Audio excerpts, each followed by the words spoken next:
So thank you again, everybody, for coming.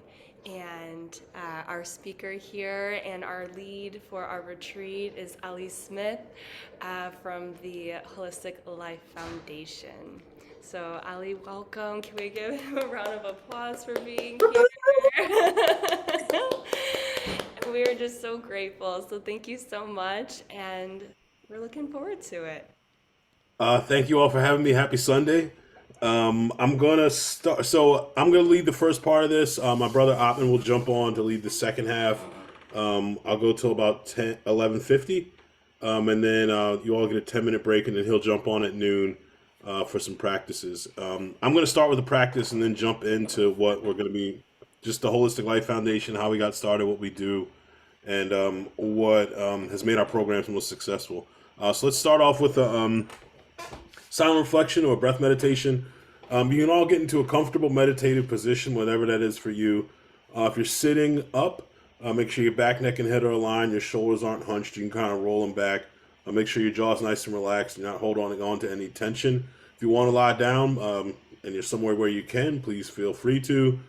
Just make sure your arms are out by your side with your palms facing up and your legs aren't crossed and your neck's in a comfortable position. We're going to start with a couple long, slow, deep breaths in and out through our noses, all the way down to our belly. So let's inhale nice and deeply, filling our belly and our lungs. And exhale that breath out, feel your lungs fall, push your belly in. Inhale, filling your belly and your lungs. Exhale that breath out, feel your lungs fall, push your belly in. One more together. Inhale nice and deeply, filling your belly and your lungs. And exhale it out.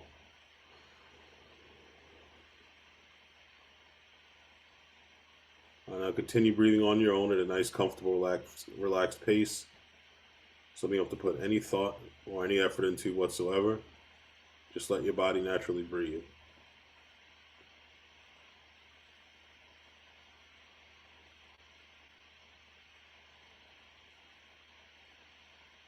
Now the first thing we're going to do is we're going to bring our awareness to how our breath feels. How it feels going in and out through our nose, and the feeling of the rising and falling of our belly as we breathe. Any physical sensation that you're aware of, you can go ahead and acknowledge, whether it's the position your body's in, the temperature of the room you're in, texture of your clothes against your body, the connection to whatever you're sitting or laying on. Or just go ahead and acknowledge all those physical connections, but slowly start to draw your sense of feel to how your breath feels, how it feels going in and out through your nose, and the feeling of the rising and falling of your belly with each breath.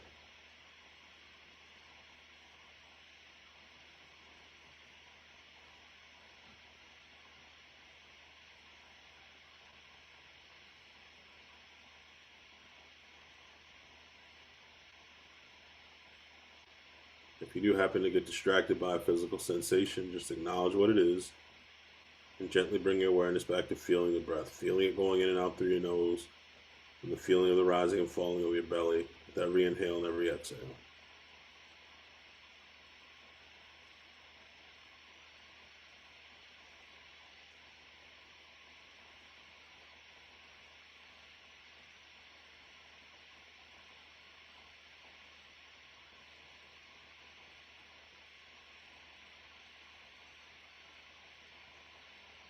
Remember, distractions are a part of the process and a part of the practice. So don't get frustrated if you can't keep your focus on the feeling the inhale and feeling the exhale. But every time you do, just bring yourself back to feeling the breath. Feel it going in and out through your nose. Feel it rising and falling in your belly with each breath. Try to be present for as many breaths in a row as you can. But as soon as your awareness slips, just acknowledge that distraction and come back to feeling the breath.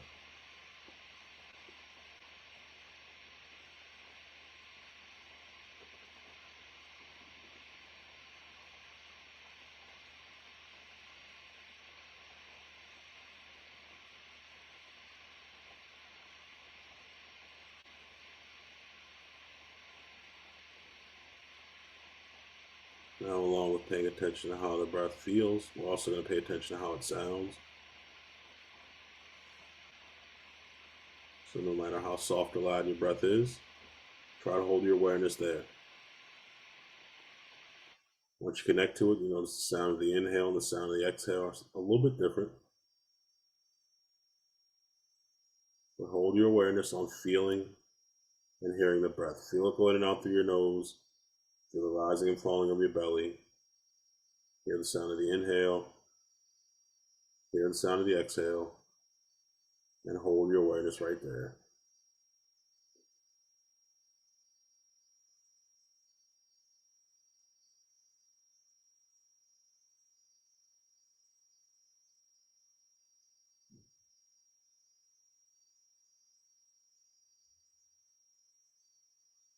If you get distracted by a physical sensation or sound, whether it's where you are, outside of where you are, somewhere close, somewhere far, don't let that physical sensation or that sound carry awareness off too far.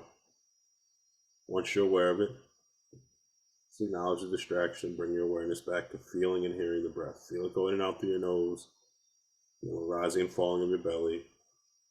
Hear the sound of the inhale, and hear the sound of the exhale.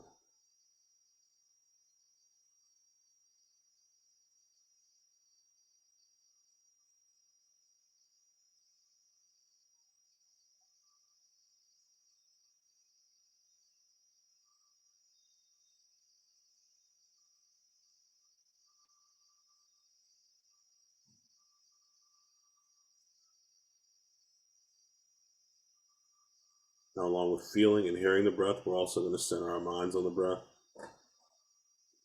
Whenever a thought arises, you're just going to see it as a thought. You're just going to be the witness. You're not going to take ownership of it. You're not going to judge it. Just see it as a thought, acknowledge it, let it go, and bring your awareness to the breath. Now, the thought pops up again, see it without ownership or judgment.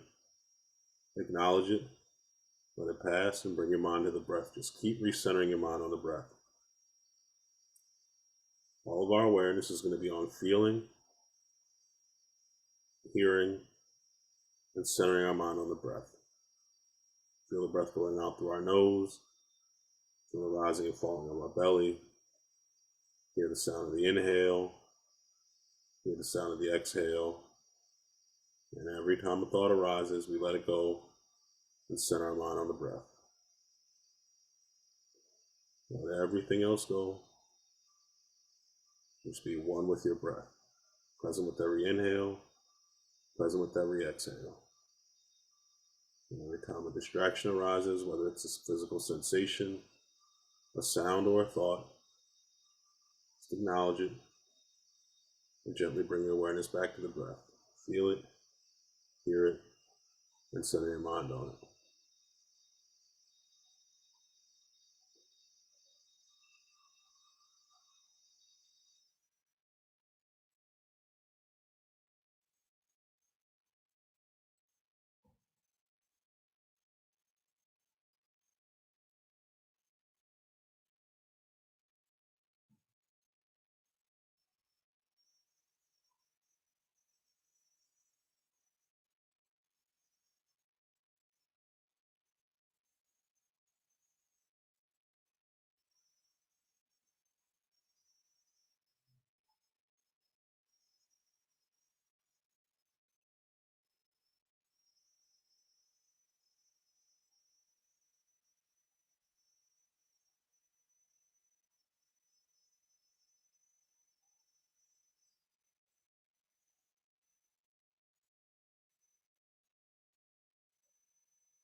Now let's very, very slowly and gradually draw our awareness away from our breath and back to our body. We can start by very, very lightly and gently wiggling our fingers and toes.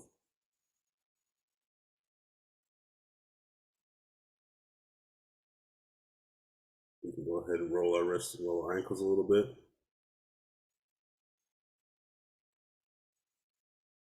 Roll our head a little bit from side to side.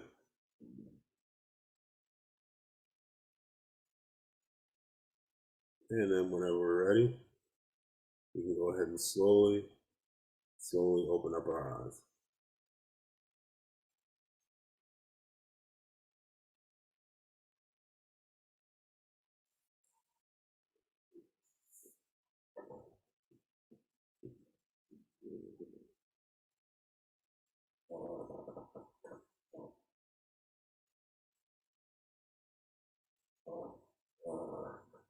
All right.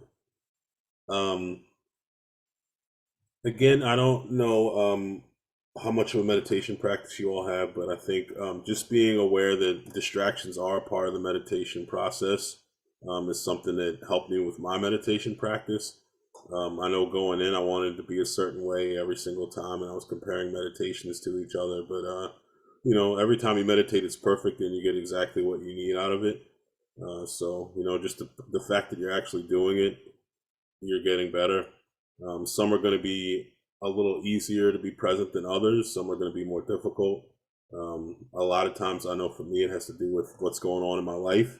Like if things are nice and peaceful, I can jump right in and drop right into the meditation, and I'm good. If things are a little chaotic, I feel like I'm in my mind a lot, and there's a lot of thoughts to deal with. But eventually, like if you stick with it long enough, like you will get to those points of peace. Like you got to get through all the chaos, and then you slowly start to settle down, and then you got those good points that we enjoy in meditation. So I'm Ali Smith. I'm one of the co-founders of the Holistic Life Foundation. I guess we got started before me and my brother were born. I think when the roots of the Holistic Life Foundation were started. My dad was I guess it started with my dad having a prostate issue, and he went to his best friend, our godfather, who eventually became our teacher, and talked to him about it. And our godfather was like, "Yeah, just do these 4 things. You'll never have a prostate issue again." And he did them, and he never had a prostate issue again. And it was like he was like, "What is it? This was magic? Like, what is this?" And he was like, "Oh, it's yoga." Like, and this was like probably the late '60s when this happened. So my dad was hooked. He gave him a copy of the complete illustrated book of yoga, and my dad, being like a PE teacher, like just ran through it. Like he was like, "This is awesome," and he really got into hatha. And then around that time, there were a lot of places where you could study yoga in the Baltimore, DC, Northern Virginia, Philadelphia area. So they kind of like went on this tour of like all these different places. So they were studying Kundalini from the I guess it was called the Golden Lotus Temple. It was like a branch of the Healthy, Happy, Holy Centers here in Baltimore. There were Osho had a place in DC where they were studying like tantra practices and stuff like that. And then they joined a church called the Divine Life Church of Absolute. At the time, it was the Divine Life Church of Absolute Monism. It was a Self-Realization Fellowship Church. Think Autobiography of a Yogi. If you haven't read it, it's an awesome book. I highly recommend it. It's such great stories. It's a little intimidating. I remember when I first saw it, I was like, "This book's gonna take me forever to read." But then it was like I just chunked it off. So it was like each chapter is a great story and there's some great lessons in them. So it kind of goes by really, really quickly. So that was, and then our mom was into it also, but she wasn't really into the breath work or the meditation. Like our mom was really into prayer, like that was her thing. But she got into like the Ayurvedic cooking and like things along those lines. So she became a really, really good vegetarian cook. When me and Atman were born, our parents we grew up in that church. My dad would wake us up every morning and make us meditate before school, like consistently, like every single morning we would get up. And, he was a coach, so there was no I don't know if any of you all are kids of coaches. Any of you all, by any chance? So you all know I'm like, if your parent is a coach, they tell you to do something, and there's not a lot of like debate, or there's not a lot of it's just like it has to happen. So meditation had to happen every morning. We balanced it out. Once we finished, we could watch Woody Woodpecker and Scooby Doo. every morning before school. So like that was me and my brother's morning routine, like every single morning, like clockwork. The church we grew up in was I think it was kind of cool because like we grew up in West Baltimore, and no one around there was meditating or into yoga, but I think it kind of normalized it a little bit for because there were other kids in Sunday school meditating too, so it was kind of like, all right, so we're not just these weird I mean, now we would have been really cool because we were vegan, we were doing meditation, but like early 80s, like it was like there was like nobody into that, so I think just being at church like made it a really cool experience. We grew up in a Quaker school. I went kindergarten through 12th grade. I went all the way through. And the Quakers were big on presence practices and stewardship and taking a moment of like silence to kind of still yourself before you did anything. There was meeting for worship where we would sit in silence. And, as they say, if the spirit moved, you could get up and speak. And you reflected on it, and then you went back into silence. So I think contemplative practice were big on our parents' priority list. So they they were kind of all about just making sure that we understood it and we had our own practice.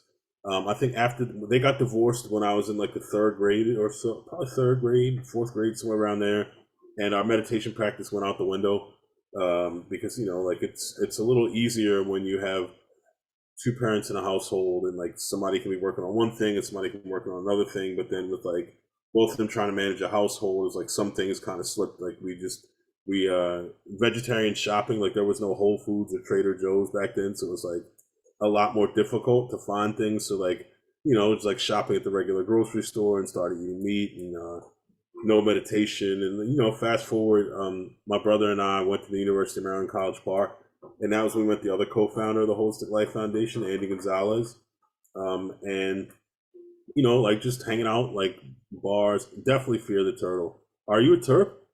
Are you all? Oh, right. It's always good to see some fellow Terps all over the place. And College Park was an awesome place. It was like its own little town unto itself. It was kind of cool because you would see people that you knew, but it was so big that you were always meeting new people. Also, you were a short, like metro ride to DC or a MARC train ride back to Baltimore, so it was kind of like perfect situation. We met Andy at partying, house parties and out at the bars, and just talking, and we realized that we saw the world very similarly and had some of the same questions. So so I think we were just trying to figure out what this life experience was about, and we started reading. Our partying literally turned into a book club, and we just started reading all the time and watching documentaries. We were trying to figure out like what are we here for? It has to be something more than you know get a degree, get married, have some kids, get a job, retire and die. Like there had to be something else going on. So we were in all those little obscure libraries all over campus, like getting books on history, ancient history, philosophy, religion, spirituality, anything we could find. But it was kind of weird because every time we read something, we just got more questions than answers. So, our godfather was one of those people that got into yoga. He was the one who introduced our dad, like I said, but he got into it in the early 60s and never ever got out of it. Didn't have any introduction to it until he walked past a bookstore and he saw a book, and he was like, who? He was trying to figure out who's like in his mind. He would always tell us the story. He's like, yeah, I saw this guy on the cover of a book, and I was like, who's this guy with this big nose and this funny mustache and this weird looking smile? And he went over, and it was a book by Mayor Baba, and he got the book and he read it, and then he went back the very next day and bought he grabbed every single yoga book at this place and bought every one. Like he bought all of them. And then that was where he started his learning, and then he just continued from there. Always learning, always practicing. So Atman was at his place, and flipping through some of his books. I'm like, man, this stuff is really cool. Like, would you teach us some of this stuff?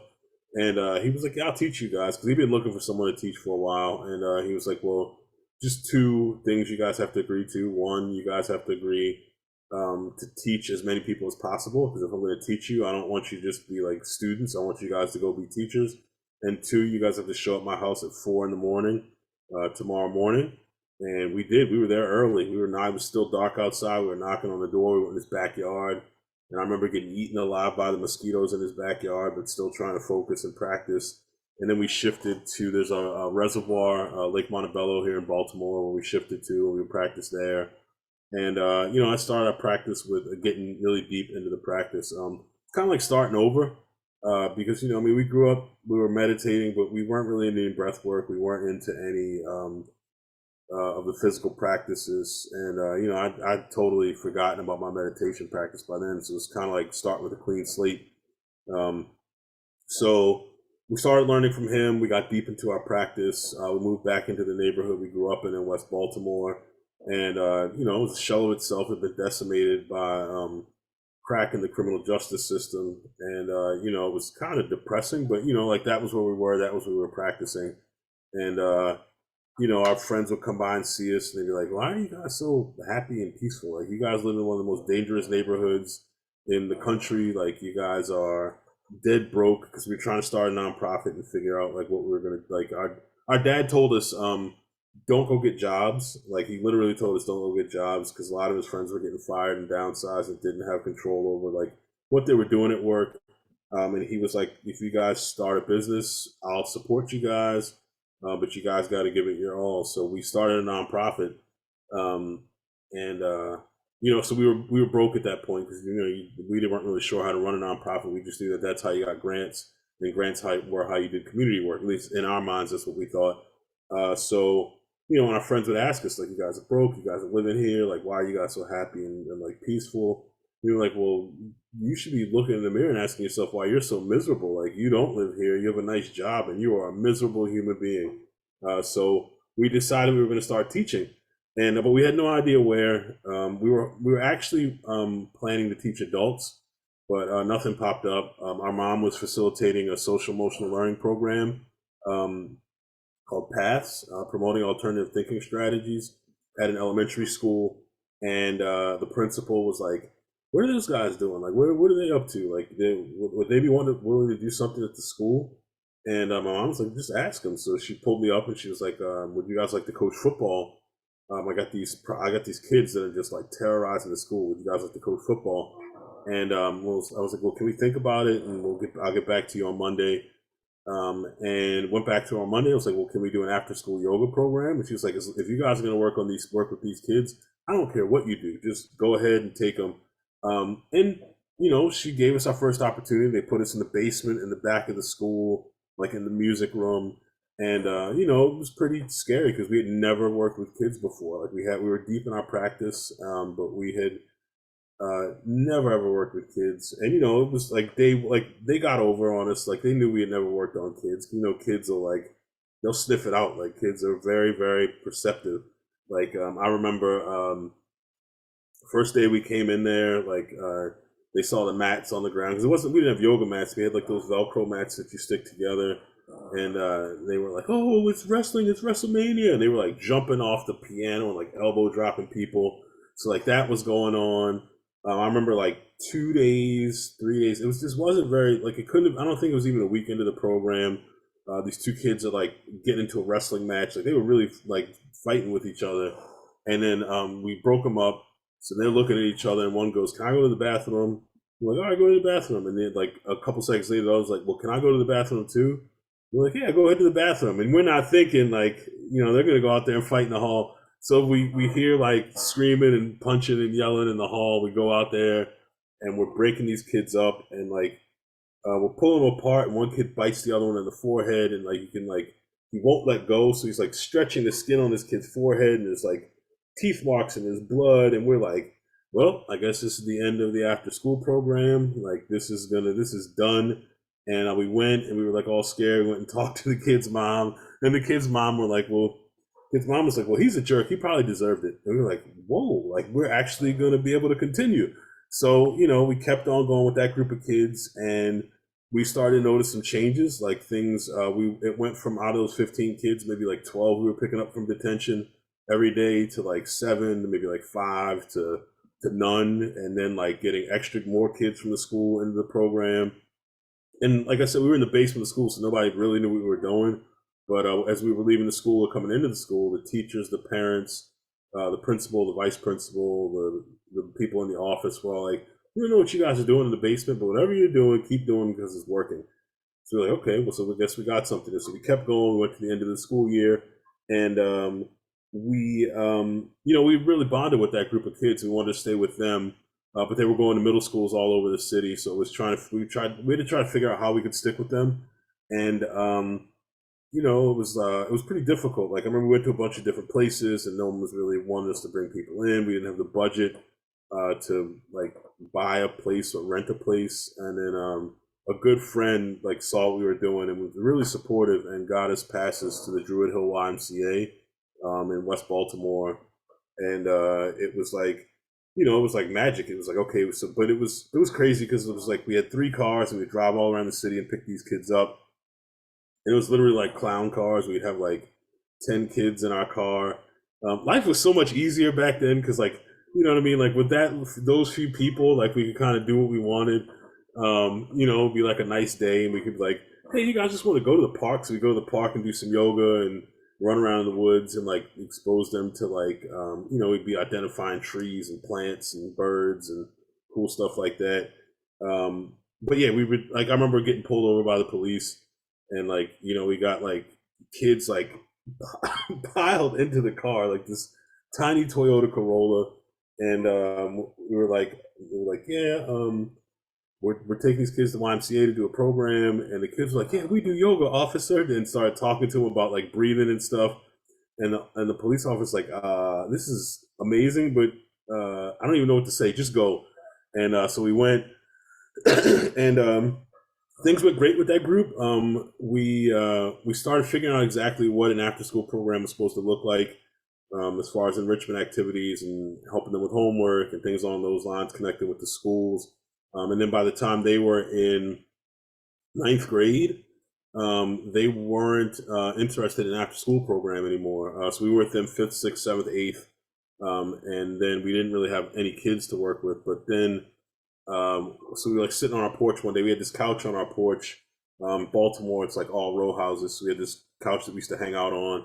And one of our big brothers, not like a blood brother, but like our big brother from the neighborhood to help raise us, he was like, said, man, you guys doing all these programs. Like, why don't y'all help out these kids in the neighborhood? And we were like, oh, because there was like literally a group of kids who was like terrorizing the neighborhood. Like they were breaking windows, they were stealing bikes, they were slashing tires. They were like in, I don't know, these kids must have been in like the fourth grade or so. But they were terrorizing the neighborhood. So my brother Ottman, who you all will meet in a little bit, went over to the 3 kids that were like the ringleaders and like, hey, do you guys want to come with us to the YMCA? Like we'll play some basketball, we'll go swimming, we go on field trips. Didn't mention the yoga part of it at all, but it was like mentioned all the fun stuff, and the kids were like, yeah. So like we sent like permission slips home. They got them signed. We took them back to, and then we started going to the YMCA. So like we went down, we did homework, played a little basketball, and like we went up into the dance room because that was where we did yoga. And they were like, "What are we doing up here?" Like, "Oh, we're gonna do some yoga." And I'm like, yoga, and like we did it, and they got really really into it. And things grew from there. We ended up um, our after school programs are where we started. Actually, we were doing a little bit in schools, but mostly it was after school programs. And then we shifted from there to the elementary school. Actually, it's an elementary school in our neighborhood that our mom went to, that all of our friends growing up went to. So it was kind of like home after school, like our home school. So we switched our after school program to there, and still run after school program. It's definitely not all boys anymore. It's definitely co-ed. Actually, became co-ed because those kids from our neighborhood sisters came up to us and like, we're in after school program too, and we were like, okay, well, I guess we all are in the after school program too, and they joined. And then for like actually a few years, there were more girls than boys in our program, from because there were a lot of them, a ton of them had sisters, and a lot of their brothers actually started like getting into trouble. They were like joining gangs and like doing a lot of wild stuff in the neighborhood, but they would still come every once in a while. So from that after school program, which still continues to this day, we there were a lot of other things that branched off from that. We wanted to do work during the school day, but it started off as like specialized classes for students that were identified by principals that needed some support.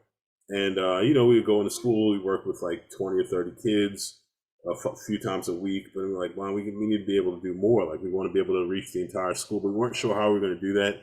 And then one of our funders challenged us to figure out a way to like impact the entire school. He took us out to California, and we visited a couple schools that were doing like school-wide initiatives. And there's this program called Quiet Time out there where the kids like took a break. They either could read, they could take a nap, as long as they were quiet. But they were hoping that the kids were going to practice some transcendental meditation.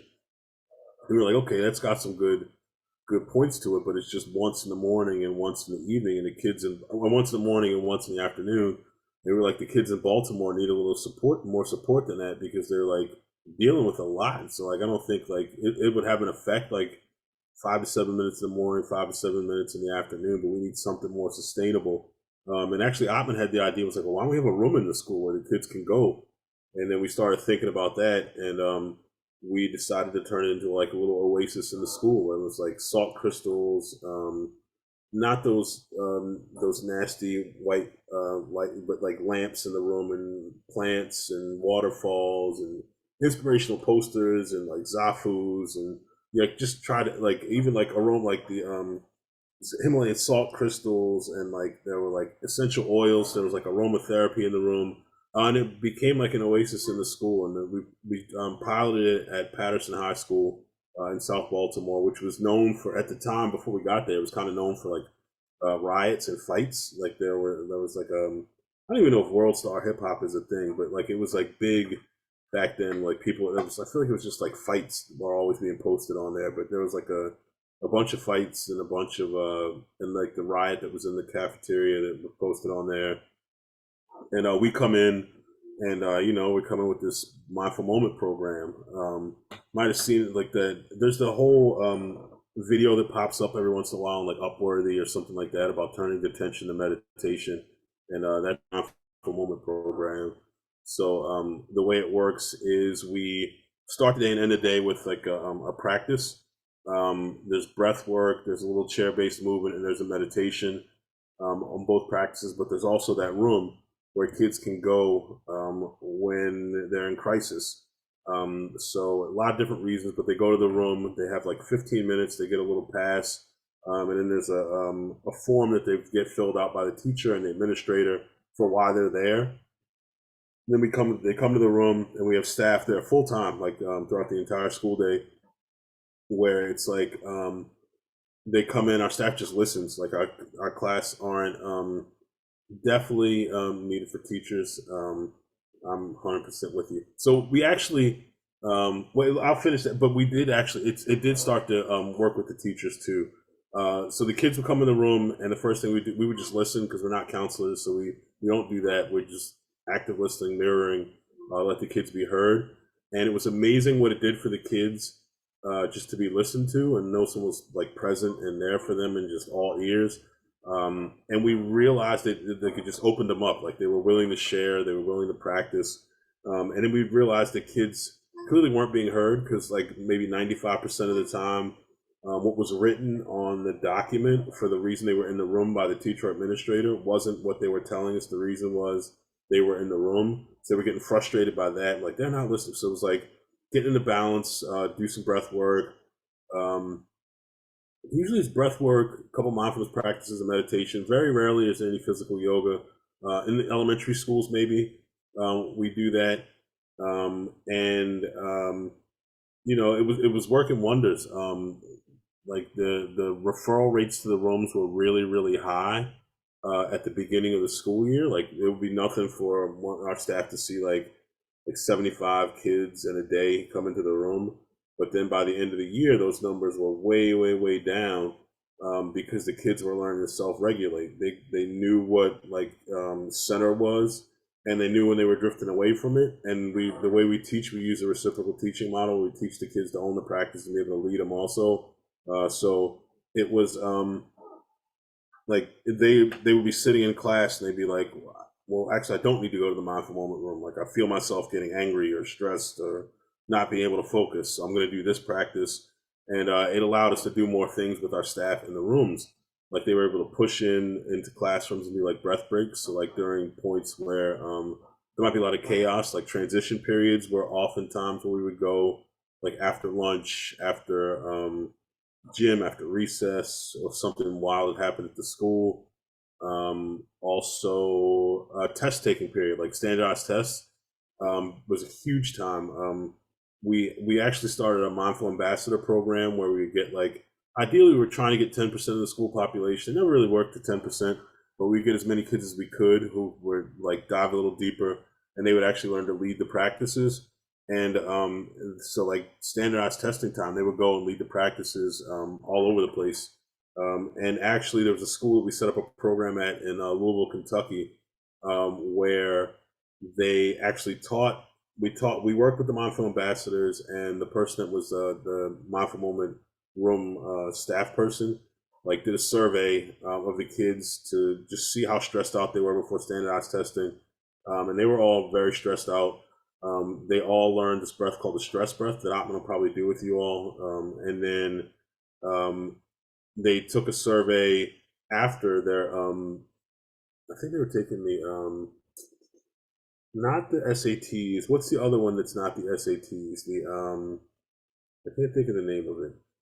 ACT?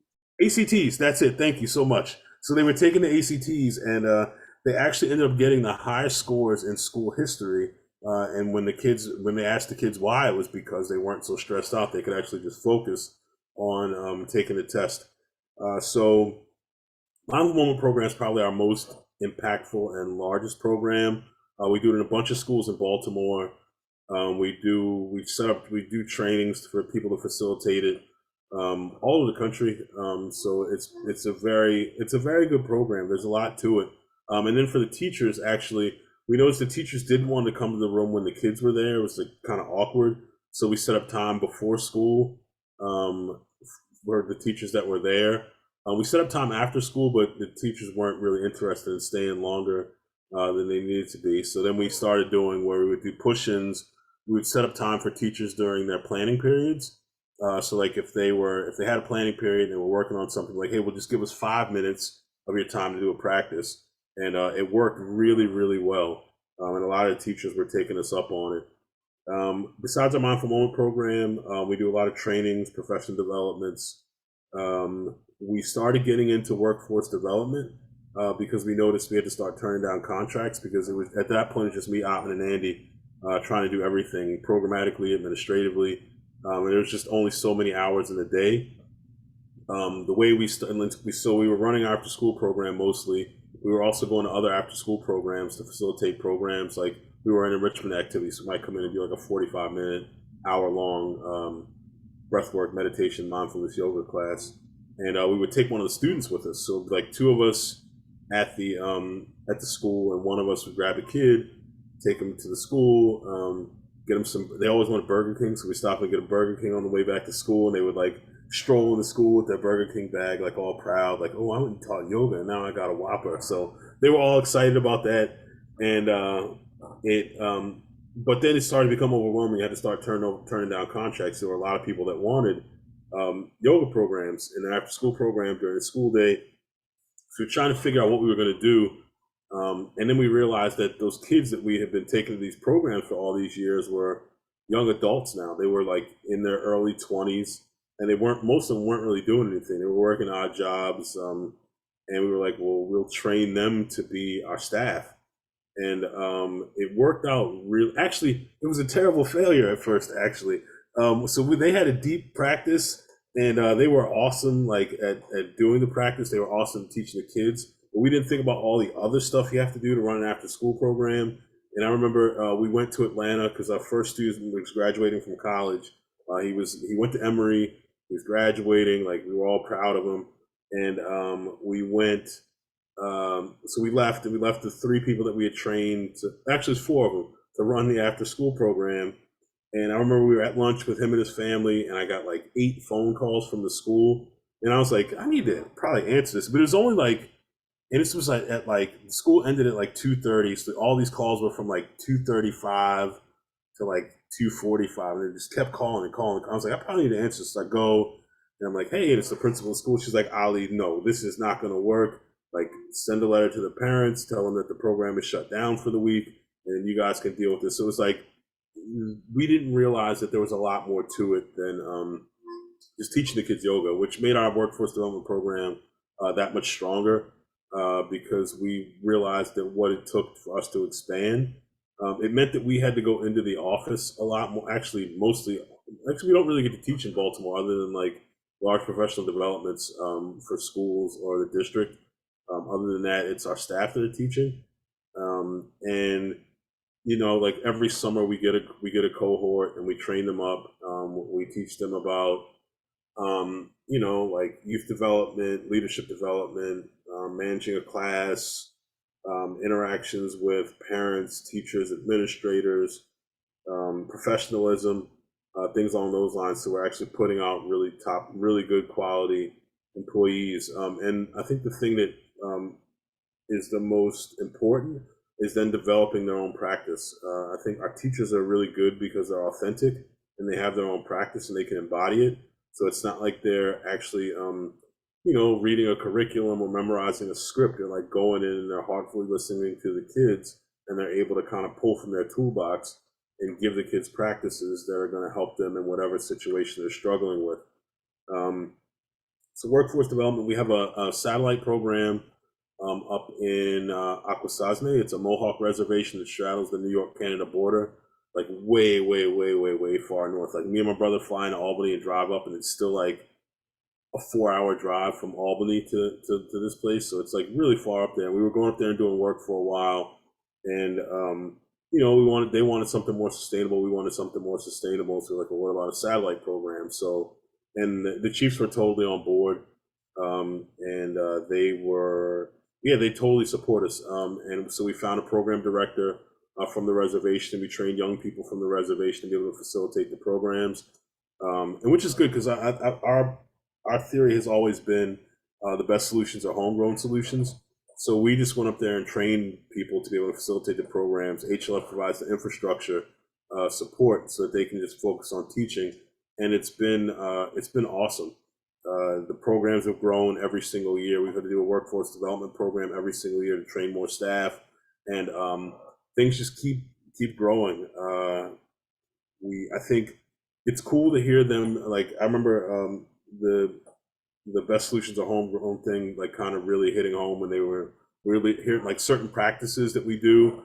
They shifted for Mohawk culture. So like this practice called the Fountain of Youth exercises, the 5 Tibetans, where you start off and start off spinning and you're going clockwise. And we went up there and they're going counterclockwise, and we're like, it's supposed to be clockwise. And we're like, no, actually, Mohawk culture, clockwise is a symbol of death, and counterclockwise is a symbol of life. So they switch it to counterclockwise. Like a lot of the stuff where we might talk about certain imagery and guided practices, we might use a light or something, but for them it's smoke.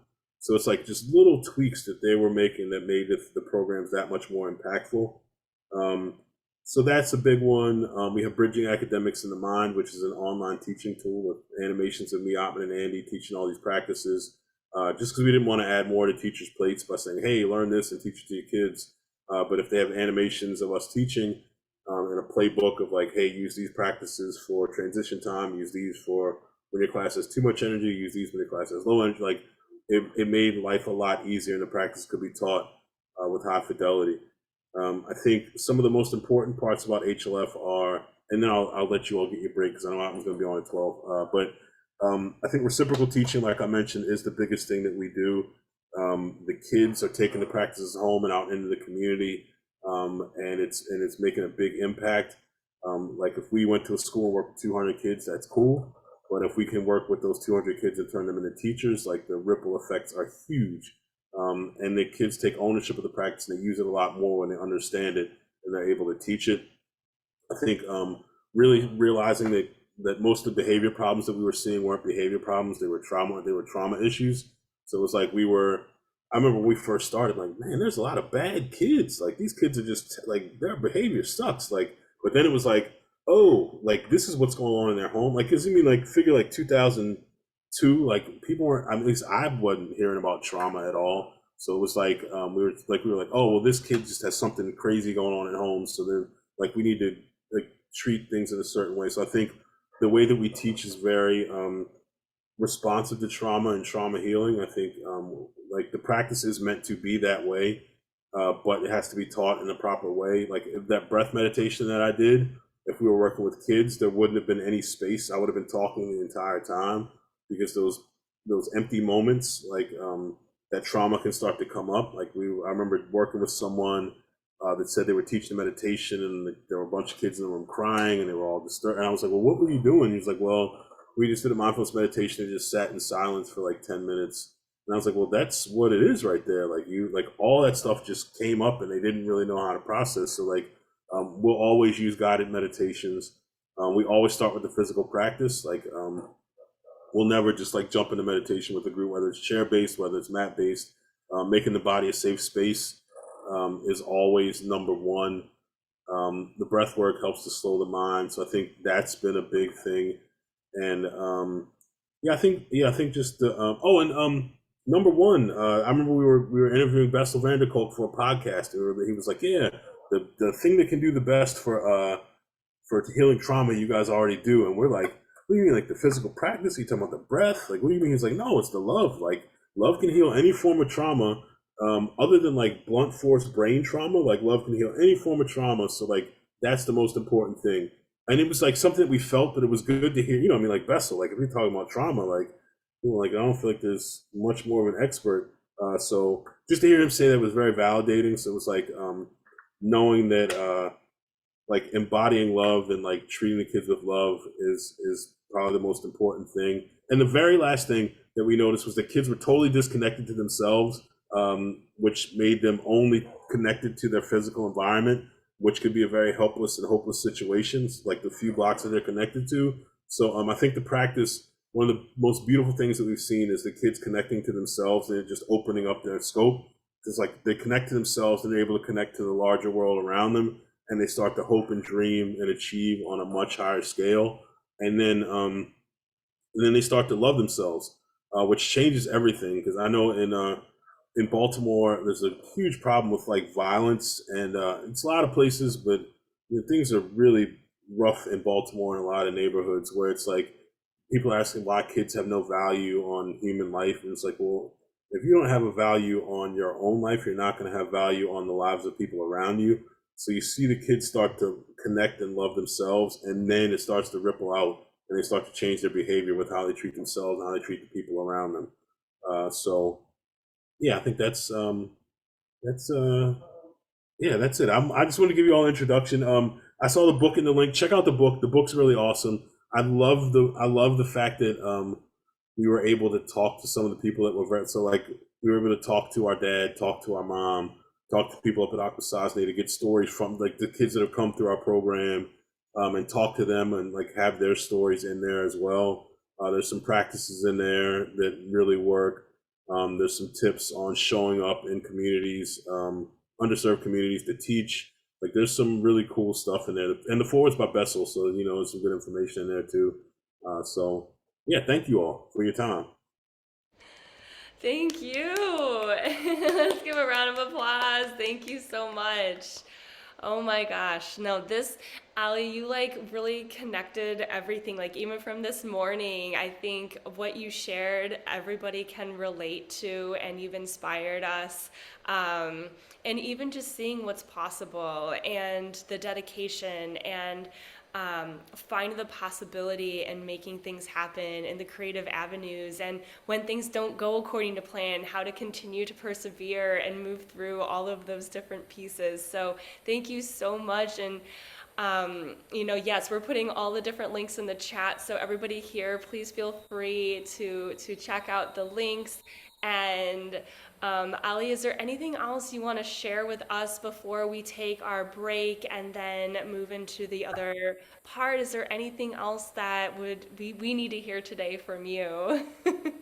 Self care is the most important thing you can do. We almost burned ourselves out like maybe halfway through this because we weren't taking care of ourselves. We were trying to be all about service. But taking care of yourself is important, like taking breaks, setting boundaries, doing the things that make your soul smile, whatever they are. For me, I can't go too long without being out in nature. So like I put camping trips and hikes on my calendar. Like I own like 5 tents that I use. You know what I mean? So like know what it is for you. Take your time for yourself, and have your own personal practice. I think being able to like embody it, and like it's very restorative, it's very regenerative. And someone was saying, told me a little while ago, like don't you can't give from an empty well. So like it's got to be full, but it's even better if you can like have that well so full that it's like spilling over, and then you're giving from that overspill instead of like drawing from yourself. So yeah. Thank you so much. Yes. There's hearts, there's claps, there's everything in the chat. Just so much gratitude for what you shared with us and all the work that you're doing and supporting our youth and adults and ourselves, right? So thank you so much. And we are so excited to meet your brother and practice.